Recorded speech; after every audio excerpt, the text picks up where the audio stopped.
스가랴 5장 1절부터 11절까지 말씀입니다. 내가 다시 눈을 들어본즉 날아가는 두루마리가 있더라. 그가 내게 묻되 내가 무엇을 보느냐 하기로 내가 대답하되 날아가는 두루마리를 보나이다. 그 길이가 20규빗이요 너비가 10규빗이니이다. 그가 내게 이르되 이는 온 땅 위에 내리는 저주라. 도둑질하는 자는 그 이쪽 글대로 끊어지고 맹세하는 자는 그 저쪽 글대로 끊어지리라 하니 만군의 여호와께서 이르시되 내가 이것을 보냈나니 도둑의 집에도 들어가며 내 이름을 가리켜 망령되이 맹세하는 자의 집에도 들어가서 그의 집에 머무르며 그 집을 나무와 돌과 아울러 사르리라 하셨느니라 하니라. 내게 말하던 천사가 나와서 내게 이르되 너는 눈을 들어 나오는 이것이 무엇인가 보라 하기로 내가 묻되 이것이 무엇이니까 하니 그가 이르되 나오는 이것이 에바이니라 하시고 또 이르되 온 땅에서 그들의 모양이 이러하니라. 이 에바 가운데에 있는 한 여인이 앉았느니라 하니 그때에 둥근 낫 한 조각이 들리더라. 그가 이르되 이는 악이라 하고 그 여인을 에바 속으로 던져놓고 납 조각을 에바 아기 위에 던져 덮더라. 또 내가 또 눈을 들어본즉 두 여인이 나오는데 하계 날개 같은 날개가 있고 그 날개에 바람이 있더라. 그들이 그 에바를 천지 사이에 들었기로 내가 내게 말하는 천사에게 묻되 그들이 에바를 어디로 옮겨 가나이까 하니 그가 내게 이르되 그들이 시나일 땅으로 가서 그것을 위하여 집을 지으리어 함이니라. 준공되면 그것이 제 처소에 머물게 되리라 하더라. 아멘. 계속해서 스가랴에게 환상이 나옵니다. 여섯 번째 또 일곱 번째 환상이 연이어서 나오게 되지요. 이 환상은 6장까지 연결이 됩니다. 이제 첫 번째부터 다섯 번째까지 환상, 1장 7절부터 어제까지 봤던 4장 14절까지가 나온 것이 다섯 번째까지의 환상입니다. 이 환상들은 성전 재건과 관련된 축복과 격려의 말씀으로 주로 이루어졌다면 이제 여섯 번째와 일곱 번째 환상에는 5장에는 하나님 말씀을 저버린 자에 대한 하나님의 공의로운 심판에 대한 내용이 등장을 합니다. 좀 내용이 사뭇 다르게 진행되는 것을 볼 수 있지요. 자, 이 스가랴가 다시 눈을 들어봅니다. 이제 다시 눈을 들어본다는 것은 또 다른 환상 가운데 나아가게 되고 또 보여지게 됨을 이 말씀을 통해서 전환되어지는 것을 보여주고 있는 거지요.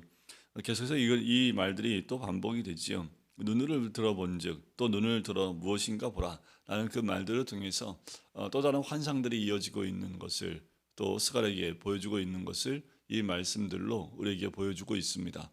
우리도 늘 눈을 들어서 우리에게 보여지는 것들을 보고 또 그런 것들을 통해서 하나님 우리에게 주시는 말씀이 무엇인지를 깨달아 아는 것이 또 믿는 자들의 모습이어야 합니다. 마지막 때에 들려지는 그 소리들과 또 보여지는 모습들, 이 모든 것들은 그냥 보여지는 것들이 아니라 믿는 우리들에게 기도하게 하기 위해서 보여주시는 하나님의 또 우리에게 보여주시는 그 환상이고 더 나아가서는 우리에게 보여주시는 이 환경들이지요. 이걸 통해서 하나님 우리에게 말씀해주고 계시는 겁니다. 여러분들 뉴스를 통해서 또 여러 가지 사건들을 들으면서 우리에게 들려지는 그것은 스가랴에게 보여주시는 그 환상과도 같이 우리에게 보여주시고 함께 기도하며 깨어있기를 원하시는 하나님의 인도하심이지요. 자, 여섯 번째 환상이 나오지요. 날아가는 두루마리가 갑자기 나옵니다. 이 두루마리의 크기는 2절에 보면 뒷부분에 그 길이와 너비가 나오지요. 20규빗 또 10규빗입니다. 이것은 열왕기상 6장 3절에 보면 솔로몬 성전에 있는 것과 같은 크기인 것을 알 수 있습니다. 대략 9m 그리고 4.5m 9m 4.5m는 굉장히 크지요. 길지요. 이것이 두루마리는 보통은 나무에 이 두루마리가 말려 있습니다. 돌돌돌 말아서 그래서 두루마리지요. 그렇게 말려 있는 형태인데 지금 이게 날아간다는 건 뭡니까? 두루마리가 펴져 있는 거지요. 왜 펼쳐진 두루마리의 모습을 보여주는 것일까라는 거지요. 펼쳐진 두루마리는 내용이 알려져야 한다는 그 뜻이 있습니다. 그 두루마리에 적혀 있는 그 내용들이 알려져야 되는 것을 의미하는 거지요. 그럼 이 두루마리에 뭐가 적혀 있을까요? 성전에 있는 그 두루마리의 내용은 거의 대부분 율법이 적혀져 있습니다. 그러니까 율법이 적혀져 있다는 것은 무엇일까요? 그 율법을 통해서 그들이 그 율법에 순종하지 않고 또 죄 가운데 있는 부분들이 만천하에 드러나야 됨을 알려주고 있는 겁니다. 그래서 3절에 보면 이는 온 땅 위에 내리는 저주라라고 얘기를 하지요. 그래요. 그것이 왜 저주가 될까요? 죄를 범하는 자들에게는 그것이 저주가 되겠지요. 두루마리가 큰 두루마리가 날아다니는 그 모습이 온 땅에 내리는 저주라는 거지요. 특히 어떤 자들입니까? 도둑질하는 자들입니다. 그리고 맹세하는 자들입니다. 4절에 보면 또 이렇게 나오죠. 도둑의 집 그리고 망령되이 맹세하는 자의 집이라고 얘기를 합니다. 자, 율법에는 십계명이 있습니다. 하나님과의 관계에서 지켜야 될 율법이 있고 사람들 사이에서 지켜야 될 율법이 있지요. 도둑질한다라는 것은 그 안에 탐욕과 욕심이 가득한 것을 의미합니다. 사람과의 관계 가운데 무너져 있는 죄된 모습을 이야기하고 맹세한다라는 것, 망령되이 맹세하는 자라는 것은 하나님과 관계에서 죄를 짓고 있는 그들의 모습을 드러내고 있는 거지요. 그는 무엇을 의미합니까? 총체적으로 지금 죄 가운데 머물러 있는 사람들의 모습, 그리고 그들에게 이쪽 글대로 끊어지고 또 저쪽 글대로 끊어지리라 라고 말씀하시는 대로 그 율법의 말씀대로 그들 가운데 그 죄가 드러날 뿐만 아니라 하나님의 저주와 또 심판이 임하게 되는 것을 말씀해주고 있는 거지요. 그래서 만군의 여호와께서 이르시되 내가 이것을 보냈나니 하면서 도둑의 집에도 들어가고 맹세하는 집에도 들어가서 그 집에 머무르며 라는 거예요. 그 심판의 메시지가 머무는 거지요. 여러분, 이게 굉장히 하나님의 심판의 말씀인 것 같지만 오히려 이것은 우리로 하여금 하나님의 복된 자리로 나올 수 있는 계기가 됩니다. 말씀이 내 안에 들어와서 말씀으로 내 죄가 깨달아진다면 그 말씀이 내 안에 머물어야겠지요. 그것이 들어와서 내 안에 머무른다면 그 죄로 인해서 깨달은 죄는 회개하고 돌이킬 수 있습니다. 하지만 돌이키지 않는다면 그것은 하나님의 심판의 자리로 나갈 수밖에 없는 거지요. 오히려 하나님의 말씀이 들리고 내 삶 가운데 그 말씀이 들어온다는 것 자체는 하나님의 은혜가 있지만 돌이키지 않고 회개하지 않는다면 4절 끝에 보면 나무와 돌과 아울러 사르리라 라는 심판의 메시지가 임하게 됨을 이야기합니다. 또 하나의 환상이 보입니다. 이제 7번째 환상인데 5절 보면 내게 이르되 너는 눈을 들어 나오는 이것이 무엇인가 보라. 계속 보게 합니다. 자, 6절에 이것이 무엇입니까? 라고 질문을 하지요. 자, 그가 이르되 나오는 이것이 에바이니라 라고 얘기를 해요. 이 에바는 뭐냐 하면 당시에 이스라엘 백성들이 곡식의 양을 측정하는 용기입니다. 자, 그런데 이 본문의 그 에바를 보여준 이유가 뭘까요? 이 에바는 죄악을 측정하는 하나님의 심판의 도구를 상징하고 있는 모습으로 오늘 말씀에 등장을 해요. 자, 이 에바는요, 이스라엘 백성이 도둑질하는데 사용되는 죄의 도구였습니다. 이들이 이 에바, 측정하는 도구, 곡식을 측정하는 이 도구를 통해서 자신들의 욕심을 채우는 것에 사용했던 이스라엘의 죄의 상징이기도 하는 것이 이 에바이지만 거꾸로 이 에바는 하나님의 심판의 도구를 상징하기도 한다라는 거지요. 자, 그 땅에서 그들의 모양이 그러하니라 라고 이러하니라 라고 얘기를 하지요. 이 그들이라는 것은 3절과 4절에 나오에 언급된 범죄자들, 도둑하는 자들, 맹세하는 자들을 의미합니다. 자, 온 땅에 그들의 모양이 이러하니라 라는 거예요. 바로 그들의 죄악된 모습들이 어떠한지 보라는 겁니다. 이와 같다라는 거지요.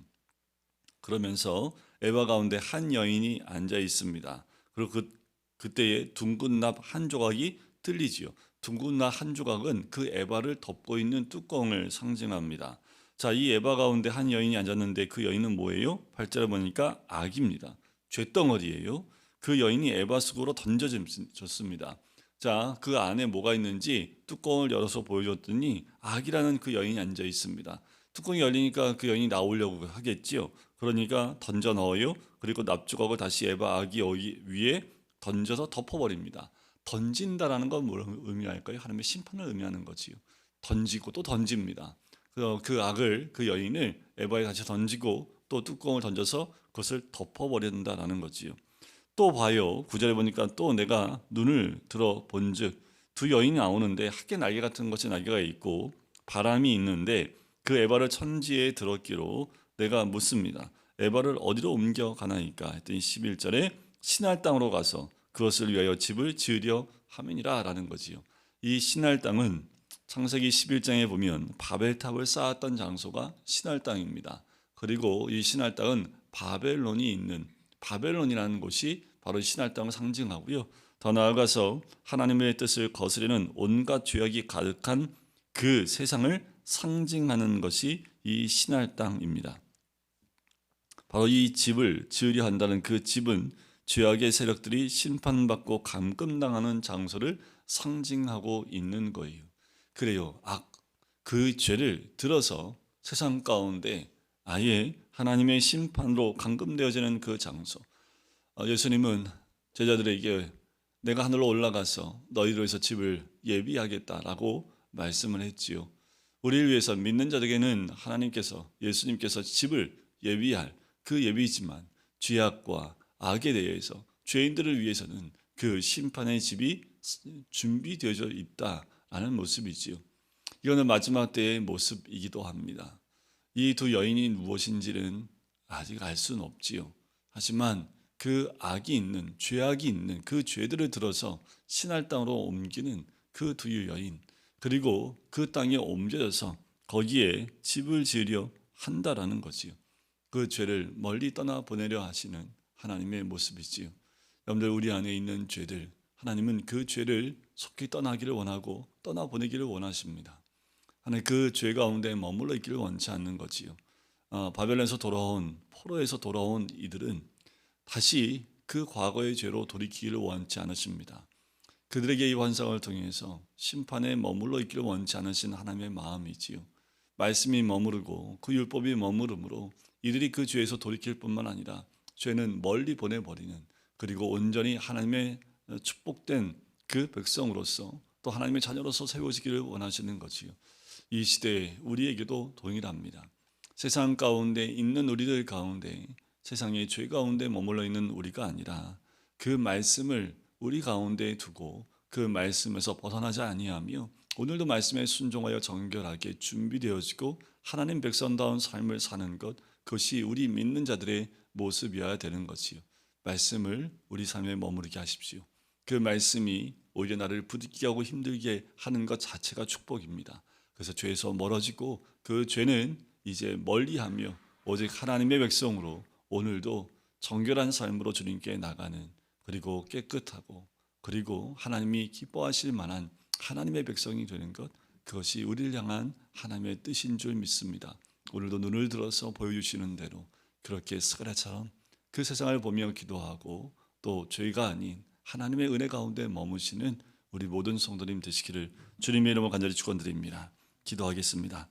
사랑의 주님, 오늘도 믿음과 말씀 가운데 하루를 시작할 수 있게 해주심을 감사합니다. 깨어있게 인도해 주시고 아버지 하나님, 우리의 안에 있는 모든 죄악들, 모든 죄들은 주님 앞에 다 내려놓으며 말씀이 우리 삶에 머물므로 아버지 하나님, 그 죄가 내 안에서 깨달아지고 그 모든 죄를 주님 앞에 회개하고 돌이킴으로 하나님 뜻 가운데 머물 수 있는 우리들, 하나님 그 모든 죄악들은 아버지 하나님 다 떠나보내고 오직 하나님 백성으로 정결하게 준비되어지고 예비되어지는 하나님의 사람이 될 수 있도록 축복하여 주시옵소서.